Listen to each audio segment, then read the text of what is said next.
Welcome back, everyone. Well, today we have a gorgeous little log of redbud, terrific little hardwood.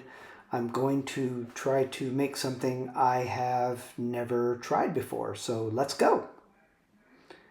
Forgive me for losing some video footage here of removing all the bark, but I did.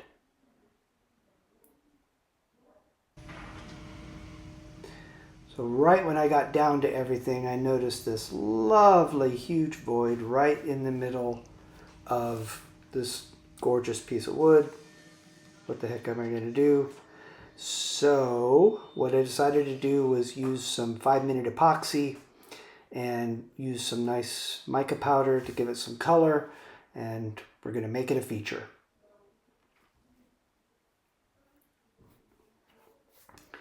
Still have it between centers right now, so I need to establish a tenon so I can get this in a chuck and have the piece secured a little more safely.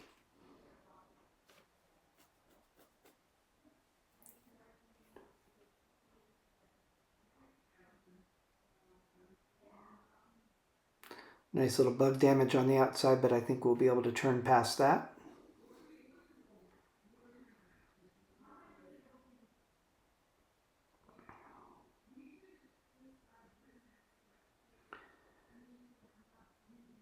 Going to flatten everything off and start measuring out for what I am planning to create.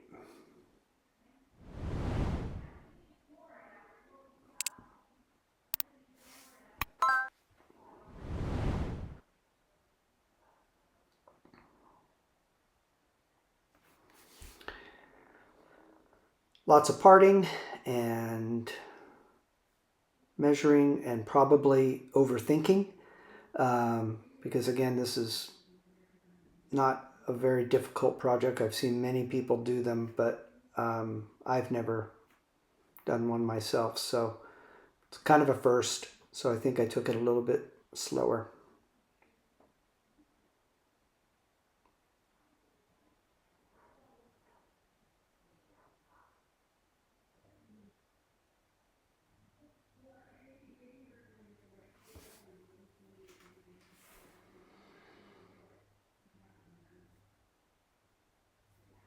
This is a terrific wood to turn. This particular log is pretty dry, but boy oh boy does it have some great feature to it always. I am noticing now that I do have some more voids, which doesn't really surprise me. So we're going to continue our idea of the 5-minute epoxy and some purple mica and fill those up, and it's all the way we planned it. No accidents. Ha ha ha.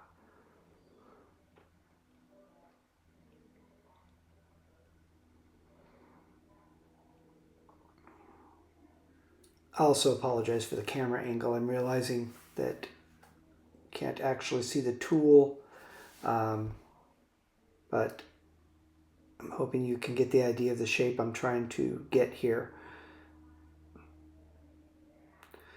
A little bit of CA and some of the same sawdust to fill just some of the cracks.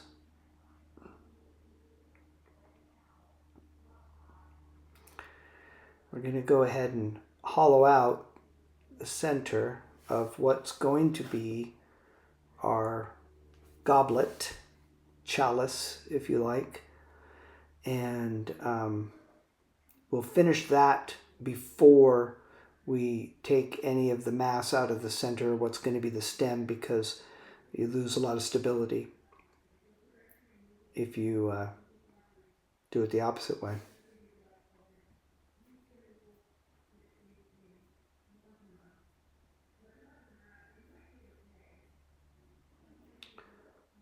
Dusty, smoky fun.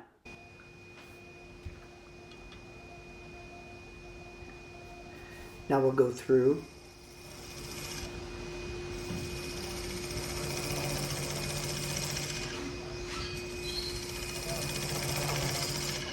we're just going to start hollowing out and trying to mirror the outside shape and keep the wall thickness consistent.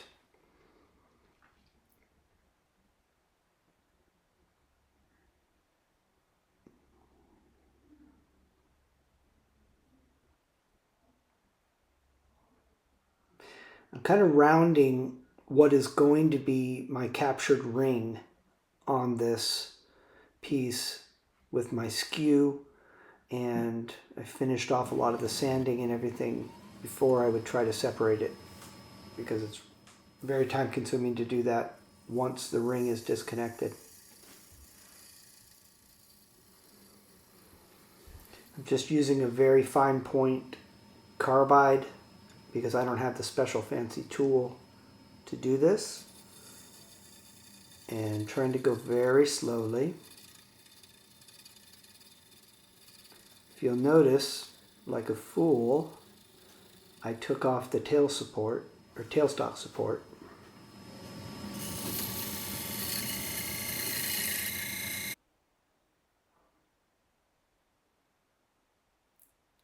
And yeah, so this is what's happening.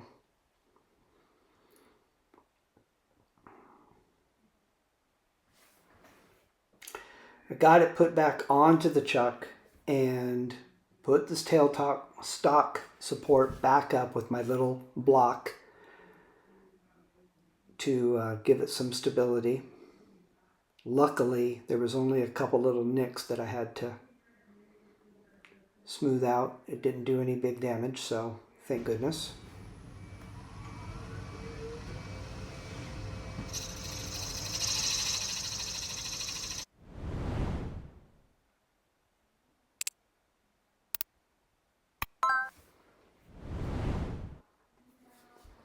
So I have the ring taped to the bottom of the base so it's out of the way.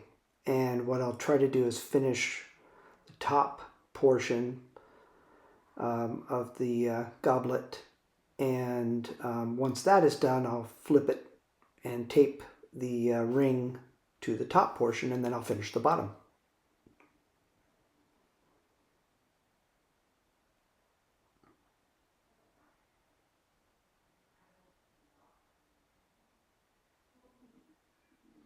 I did take this to about a 400 grit and burnished it with the fine steel wool and the medium and fine Scotch pads, and then we're going to clean it with a little bit of alcohol before we use any kind of abrasive paste.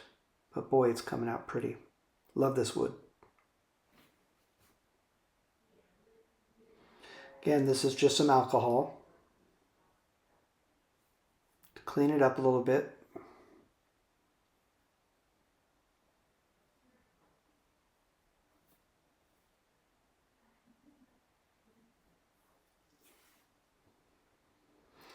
And this is some of the Axe abrasive paste. This will give us about 1,000 grit finish.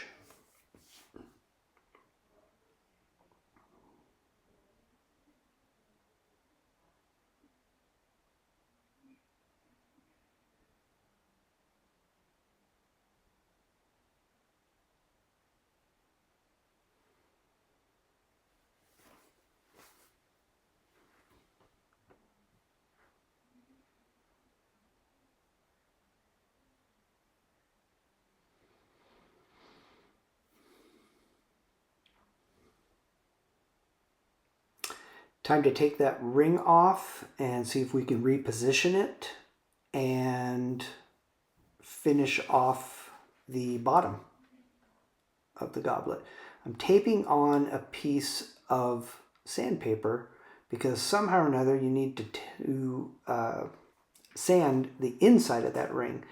And I've seen this done once by somebody way smarter than me, and it seemed like it might work out well. So I gave it a shot, and it actually did work out very well.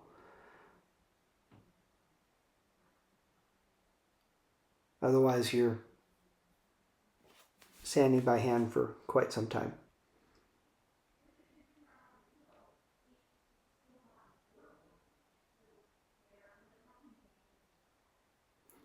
I think that's why it's really important to do as much finishing as you can on the outside of these rings before you disconnect them. So now we've got it taped up to the top, and we're going to finish off the bottom portion of the goblet. Do it very much the same as we did to about a 400 grit. I will burnish it with the steel wool and the Scotch pads, and then we'll clean it a little bit and put on some of the Axe abrasive paste to give it a nice smooth finish.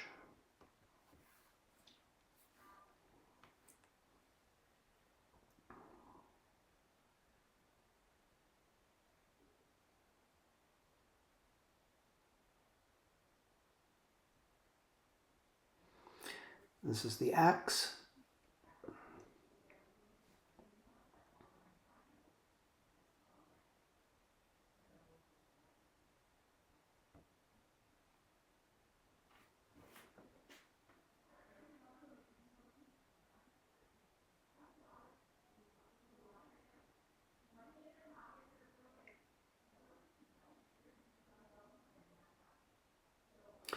I'm going to part this off now, and this was very unnerving. Also would have been smarter to have tailstock support when I did this, but anyway, thank goodness it worked out. Now we're going to get a little bit of the Danish oil on the piece to kind of finish it off and call it a day. Very pleased with how this came out, especially my first attempt, and I'm sure the next one will be a little bit better. But I really appreciate everybody sticking around to the end, and the finished pictures are going to be coming up in just a moment. Best way to support me for free if you enjoy this kind of content is to hit that notification bell as you subscribe, so you know when new videos are coming out. That lets YouTube know that that you might be mildly interested, and maybe they'll let you know when the next videos are coming out. Please comment, let me know what your thoughts are, and thank you so much for all your support, and I really appreciate you all tuning in. I'll see you next time. Stick around for the after pics.